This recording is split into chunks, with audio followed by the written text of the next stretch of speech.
ጤና ይስጥልን የፈጠነ ሚዲያ ቤተሰቦች እንደምን አላችሁ? ፈጠነ ሚዲያን ላይክ፣ ሼር፣ ሰብስክራይብ እያደረጋችሁ ቤተሰብ ሁኑ። የሰዓቱ መረጃዎች ይዘን ቀርበናል። ተከታተሉን።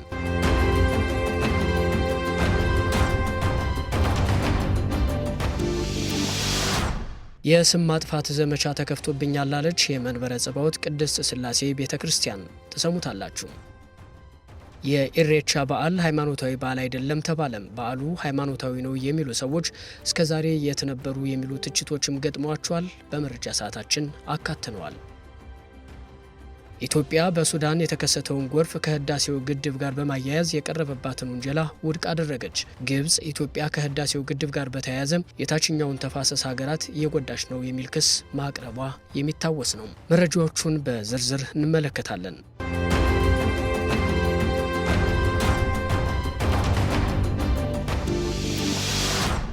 የስም ማጥፋት ዘመቻ ተከፍቶብኛል አለች የመንበረ ጸባዖት ቅድስት ሥላሴ ካቴድራል። በሚዲያ የስም ማጥፋት ዘመቻ የከፈቱ የሚዲያ አካላትና አቶ ቴዲ ካሳ የተባለ ግለሰብ እንዲሁም የሚመለከታቸው አካላት ማስተካከያ እንዲሰጡበት ጥብቅ ማሳሰቢያና ጥያቄ ከቤተ ክርስቲያኗ ቀርቧል። ይህ የአርቲስት ፍሬ ሕይወት ባህሩን ህልፈት ተከትሎ ለቀብር ቤተ ክርስቲያኗ 500 ሺህ ብር ጠየቀች የሚል መረጃ መሰራጨቱን ተከትሎ ነው ቤተ ክርስቲያኗ ቅሬታዋን ያቀረበችው። አቶ ቴዲ ካሳ የተባለ ግለሰብ የካቴድራሉን አስተዳደር ጽሕፈት ቤት ጠይቆ መልስ ማግኘት ሲችል በየአደባባዩ ያገኘውን ሰው ጠይቆ ግማሽ ሚሊዮን ብር ተጠየቅን በማለት የቤተ ክርስቲያኗን ስም ማጥፋት ተገቢ አይደለም ስትል ቤተ ክርስቲያኗ ቅሬታዋን ገልጻለች። በመሆኑም አቶ ቴዲ ካሳና አንዳንድ ሚዲያዎች ላሰራጩት የተሳሳተ መረጃ ማስተካከያ እንዲያደርጉ ተጠይቋል። ቤተ ክርስቲያኗ ጉዳዩን ወደ ሕግ ለመውሰድ እንዳሰበችም ነው የተነገረው። የፈጠነ ሚዲያ ለአርቲስት ፍሬ ሕይወት ባህሩ ቀብር ግማሽ ሚሊዮን ብር ተጠየቀ የሚለውን ዜናም አቶ ቴዲ ካሳንና ሌሎች ሚዲያዎችን ዋቢ አድርጎ መዘገቡ የሚታወስ ነው።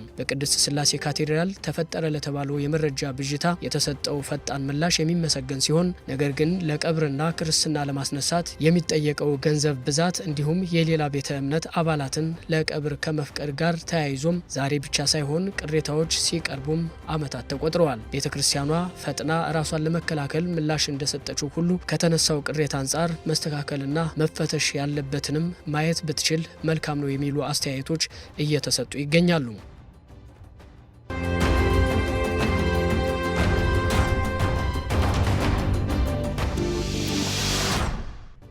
ኢሬቻ የኦሮሞ ሕዝብ ፈጣሪውን ላለፈው የሚያመሰግንበት ለመጪው መልካሙን ሁሉ የሚለምንበት የምስጋናና የእርቅ በዓል ነው ሲል የኦሮሚያ ኮሚኒኬሽን ቢሮ ገለጸ። የኦሮሞ ሕዝብ ሁሉን ነገር ለፈጣሪው ሁሉን ማድረግ ለሚችል ዋቃም ምስጋናና ክብር የሚያቀርብበት በዓል እንጂም ሃይማኖታዊ በዓል አይደለም ይላል ከኮሚኒኬሽን ቢሮ የተገኘው መረጃ። የኦሮሞ ሕዝብ በጋራ ወደ መልካ ተራራ በመሄድ እርቅን፣ ይቅርታን፣ መልካም ምኞትን፣ ሰላምና አንድነትን የሚሰጥበት በዓል ነው ተብሏል። አንዳንድ ግለሰቦች ኢሬቻ የሃይማኖት በዓል ነው ሲሉ የሚሰሙ መኖራቸው ከጋዜጠኞች ጥያቄ የተነሳ ሲሆን ሃይማኖታዊ በዓል ከሆነ እስካሁን የት ነበሩ እነዚህ ሰዎች? እንዲሁም ሃይማኖታዊ ስርዓት በዓመት ሁለቴ ብቻ የሚከበር አይደለም። ኢሬቻ ከክረምት ወደ በጋ ከበጋ ወደ ክረምት መተላለፍን ተከትሎ የሚከወን የምስጋና ስነ ስርዓት መሆኑን ከኮሚኒኬሽን ቢሮ ምላሽ ተሰጥቷል። የኢሬቻ ባህል ሃይማኖታዊ ነው፣ የሌላ ቤተ እምነት ሰዎች አይመለከታቸውም ያሉ የዋቄፈና እምነት ተከታዮች የተባሉ ግለሰቦች መናገራቸው የሚታወስ ሲሆን የኢትዮጵያ ኦርቶዶክስ ተዋሕዶ ቤተክርስቲያን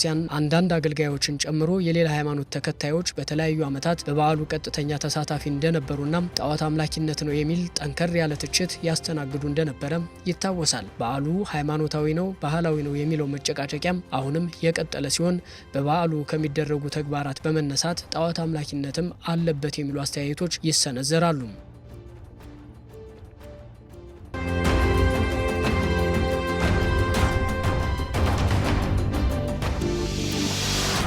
ኢትዮጵያ በሱዳን የተከሰተውን ጎርፍ ከታላቁ የህዳሴ ግድብ ጋር በማያያዝ ግብጽ ያቀረበችውን ውንጀላ መሰረተ ቢስ ነው አለች።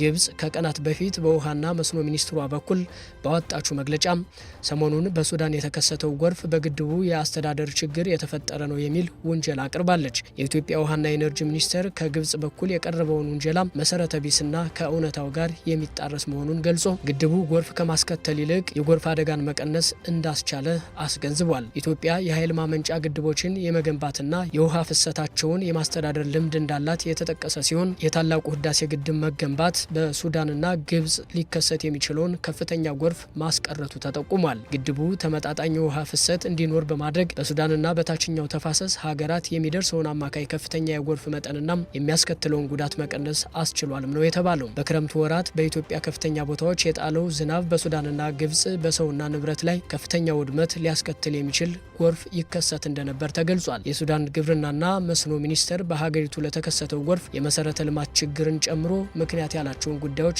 በግልጽ አስቀምጧል። ነገር ግን ግብጽ ከዚህ በተቃራኒም የጎርፍ አደጋን ከታላቁ የህዳሴ ግድብ ጋር በማገናኘት ዓለም አቀፉ ማህበረሰብ ለማሳሳት ሀሰተኛ ክስ ኢትዮጵያ ላይ ማቅረቧ ተገቢነት የለውም ተብሏል። ኢትዮጵያ ኃላፊነት የሚሰማት ሀገር እንደመሆኗም የህዳሴ ግድብን የውሃ ፍሰት በተመለከተም ከጎረቤት ሱዳን ጋር የመረጃ ልውውጥና ትብብር ለማድረግ ማዕቀፍ ዘርግታ እየሰራች እንደምትገኝም ተጠቅሷል።